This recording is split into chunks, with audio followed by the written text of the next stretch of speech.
Attendez, M. Andréoli. Non, moi, je peux pas laisser passer. Attendez, M. Andréoli. Il y a un mois et demi. Après, vous me parlez du bâtiment Curia-Outillo. Donc, le bâtiment Curia-Outillo, on balance des chiffres de 200 000 et de 800 000, qui n'ont rien à voir déjà. Hein. L'évaluation qui a été faite par les domaines, c'est 6% d'écart avec le prix qui a été payé. Voilà. Tout à fait. On est mais rien n'obligeait. Ensuite, s'il vous plaît, quand ce qui se passe maintenant, la caserne de pompiers, qui va être réalisée, elle va coûter en fait moins d'1 million d'euros, alors qu'elle devait coûter 1 600 000. Mais M. Andréoli, moi je dis simplement que ce bâtiment-là, acheté 858 000 euros, c'est beaucoup trop cher. Voilà. Et rien n'obligeait le Conseil général, il n'y a pas eu de discussion. Seuls Ramonchamp, Ferdru et Bussan ont contesté cette acquisition, d'accord? Et il n'y a pas eu de discussion possible. Le Conseil général a acheté ces bâtiments-là, 850 000 euros, sans discussion possible. Le Conseil général ne consulte pas les communes pour acheter. Ah ben oui, mais il achète ça à 850 000 euros, excusez-moi, c'est hors de prix. Et parce que rien n'obligeait le Conseil général à acheter à ce prix-là.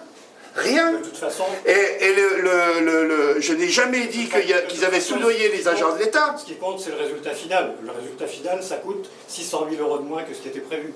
Peut-être encore. Non mais attendez, eh ben, ça aurait coûté 1 million de moins que ce qui était prévu si on l'avait acheté au prix juste. On a quand même été faire une étude, M. Cunha peut en témoigner. Oui. Il y a une étude qui a été faite en 2008 pour la caserne de pompiers. Oui. On a retenu un projet où les camions ne rentraient pas dans la caserne. Ça a coûté 31 000 euros. Monsieur Andréoli, ça a coûté 600 000 euros de moins, c'est très bien. Mais si ça avait été acheté au prix juste, ça aurait coûté 1 million d'euros de moins. C'est vous qui le dites, ça. Mais attendez, mais moi j'ai des exemples. Je suis un professionnel de l'immobilier. Ça fait 6 ans qu'il essaye de vendre ses bâtiments. D'accord? Et il n'arrivait pas à les vendre à ce prix-là. En plus, on dit ses copains, etc. Donc il faut arrêter avec tout ça. Ben, je sais pas, je pose la question à Fraisse-sur-Moselle. J'ai jamais dit que. Est-ce que j'ai dit, M. Andréoli, est-ce que j'ai dit que l'entreprise Péducie avait soudoyé qui que ce soit? Je pose la question, pourquoi l'État a-t-il acheté ce bâtiment-là, 850 000 euros, alors qu'aucune loi ne l'y obligeait? Mais attendez, alors moi je dis, alors M. Andréoli, vous pensez que tous ceux qui sont impactés par la déviation là, s'ils disent, moi je vais déposer un permis, je vais poser un permis, je vais faire des chambres d'hôtes, et vous croyez que l'État va acheter? Ah bah oui, alors il achète à l'entreprise Péducie, il n'achète pas à celui qui veut se développer. Je demande aux journalistes de poser la question à Martial Demange. Quand a-t-il payé ces bâtiments-là à l'entreprise Péducie? De manière à ce qu'on sache si c'est avant le 9 juillet ou après le 9 juillet 2009. Merci. Ok, allez. Je pense quand même, en ce qui concerne l'entreprise Péducie, je ne connais pas toutes les histoires. Je suis un novice dans la politique. Elle a de longue date. Moi, ça fait 1 an que je suis là. Je pense que l'entreprise Péducie aujourd'hui, elle a au moins l'avantage, c'est qu'elle existe. Oui. C'est qu'elle a des emplois. Oui. C'est qu'elle a maintenu des emplois. Oui. Elle aurait pu partir et faire autre chose. Oui. Donc quelque part, il faut peut-être mettre un peu la pédale douce face à l'entreprise Péducie, qu'il faut défendre. Tout à fait. Le syndicat d'épuration vient de lancer la station d'épuration, lance la caserne des sapeurs-pompiers par le syndicat des publicistes. On a tout fait en commission d'appel d'offres, dans le cadre de la loi et du code des marchés publics, avec François Cunha qui est en commission d'appel d'offres également avec moi, avec Adrien Andréoli qui est également en commission d'appel d'offres. On a tout fait pour qu'au maximum les entreprises locales aient du travail. Oui, c'est très bien. Donc si les entreprises locales ont du travail, c'est qu'elles maintiennent de l'emploi. C'est très bien. Si elles maintiennent de l'emploi, c'est que l'économie locale vit. Oui. Et cette économie locale, eh bien, il ne faut pas attaquer telle ou telle entreprise en disant, eh bien, quelque part, je ne connais pas l'histoire, donc je ne vais pas rentrer dans le débat, mais il ne faut pas dire, eh bien, telle entreprise, elle a, quasiment, c'est, le terme magouille me vient aux lèvres. Quoi. Ça, c'est vous qui le dites. Moi, j'ai posé la question. J'ai posé des questions. Non, ne me faites pas dire ce que j'ai pas dit. J'ai posé des questions. Je dis pourquoi. Je demande pourquoi. On est d'accord. Vous ne l'avez pas dit. Je veux dire par là que défendant l'emploi, défendant les entreprises locales qui sont là, le tuyau a souffert au maximum en perdant 1000 emplois. C'est pas lié entre guillemets au département ou au conseil général. C'est lié à un contexte économique mondial. Oui, oui, mais alors pourquoi Martival repart. Non, mais attendez, M. Cunha est là.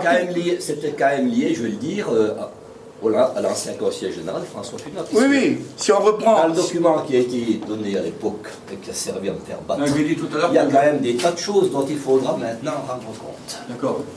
Et ça, c'est clair. François vient de te dire une chose. Oui. Je suis un novice. Puisque ça fait un an que je suis là, donc je ne connais Il y a pas. des choses qu'on peut dire, d'autres qu'on ne doit pas dire. D'accord, ok. Allez, M. Moreau, l'éditorial... Je dis d'ailleurs.